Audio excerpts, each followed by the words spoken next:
नमस्कार दोस्तों, स्वागत है आपका एक नई वीडियो में। आज का ब्लॉग काफी खास रहने वाला है। आज हम श्याम बाबा की कथा के बारे में बात करेंगे, उनकी कहानी के बारे में बात करेंगे। अभी मैं खाटू श्याम गया था, आपने देखा ही होगा, मेरे यूट्यूब चैनल पे 2 वीडियोस डले हुए हैं जहां मैं खाटू श्याम बाबा के दर्शन करने गया था।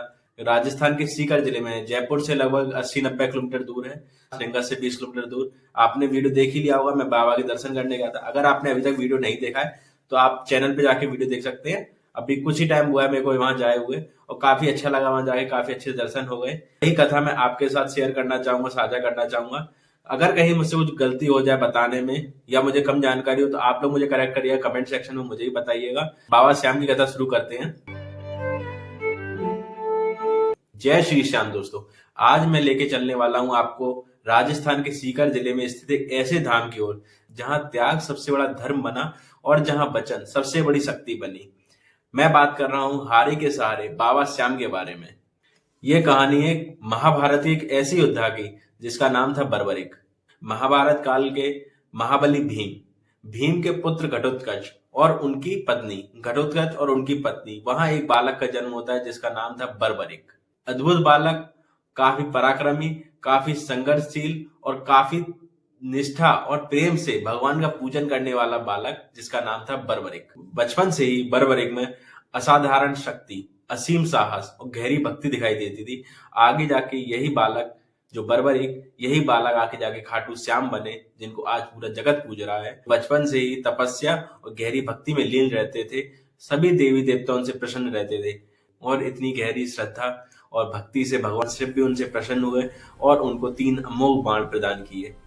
इन 3 बाण से किसी भी युद्ध का रुख एक ही पल में पलट सकता था। पहला बाण दुश्मन को चिन्हित कर रहा है, अपना टारगेट बना रहा है। दूसरा बाण जो चिन्हित करेगा उनके दुश्मन है, उनको जाके भेद रहा है। तीसरे बाण का मैंने बहुत सर्च करा तो मुझे यही मिला ज्यादातर कि तीसरे बाण का काम था कि जो भी कुछ सामने होगा एक ही पल में तीसरा बाण सब कुछ नष्ट कर सकता है।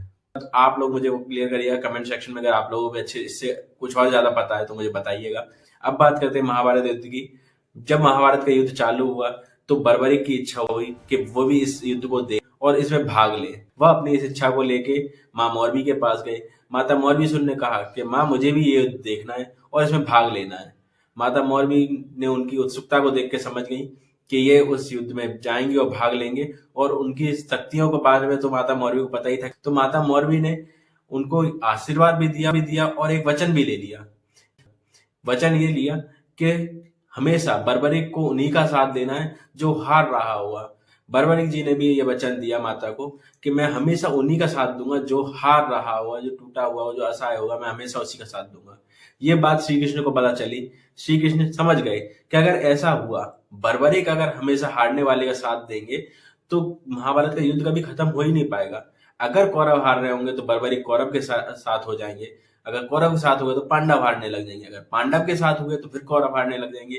तो ये सिलसिला तो हमेशा चलता रहेगा। तो अगर ऐसा ये सिलसिला हमेशा चलता रहेगा तो महाभारत का युद्ध कभी खत्म ही नहीं हो पाएगा। भगवान श्री कृष्ण उनके पास गए एक ब्राह्मण का रूप धारण करके और उनसे कहा कि सामने एक पेड़ है, आप देखो इस पे कितने सारे पत्ते हैं, तो आप इन पत्तों को एक ही बार में आप इनको खत्म करके दिखाओ। सारे पत्तों पे निशाना एक ही बार में लगा के दिखाओ।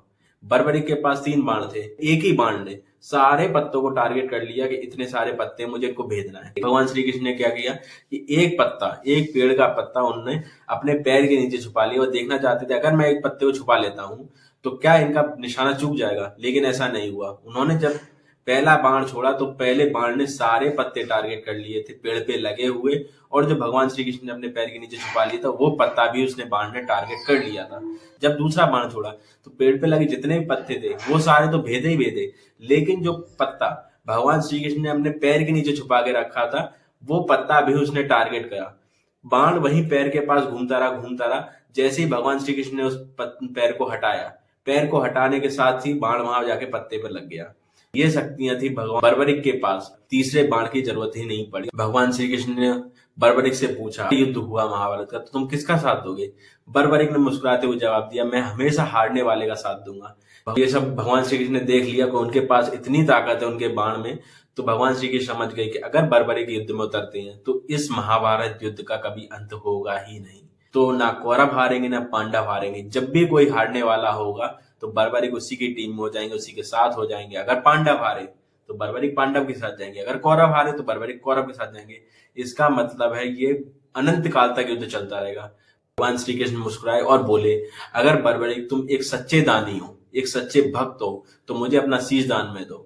बर्बरिक ने बिना सोचे, बिना भय के, बिना डर के, बिना किसी शर्त के अपना शीश भगवान श्री कृष्ण को अर्पित कर दिया, उनके चरणों में चढ़ा दिया। भगवान श्री कृष्ण ने मुस्कुराते हुए कहा, बर्बरिक तुम अभी भी ये युद्ध देखोगे और कलयुग में आगे चलकर तुम मेरे नाम से, श्याम नाम से पूजे जाओगे। और भगवान श्री कृष्ण ने कहा, तुम कलयुग में जो हारा हुआ होगा, जो असहाय होगा, जो टूटा हुआ होगा, तुम उसका सहारा बनोगे, हारे का सहारा बनोगे। और यहीं से जन्म हुआ बाबा श्याम का। कहा जाता है कि बर्बरिक का शीश राजस्थान के खाटू गांव से एक कुएं से प्रकट हुआ, वहीं बना खाटू श्याम का पवित्र धाम, जिस जल में बाबा श्याम के शीश को धोया गया, आगे चल के वह कहलाया श्याम कुंड। श्याम कुंड में स्नान करने से मन, शरीर और जीवन तीनों शुद्ध हो जाते हैं।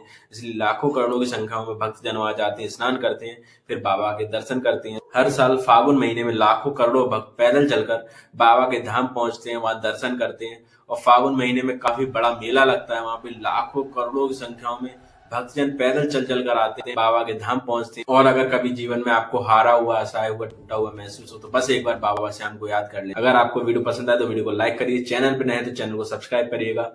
मैं कुछ ट्राई करूंगा कुछ ऐसी वीडियो बनाने का, जिसमें हम थोड़ी थोड़ी जानकारी आप लोगों के साथ शेयर। इस वीडियो को यहीं पे खत्म करते हैं। अगर वीडियो आपको पसंद आए तो वीडियो को लाइक करिए, चैनल पे नए हैं तो चैनल को सब्सक्राइब करिएगा, बेल आइकन को प्रेस करिएगा। Thank you so much for watching.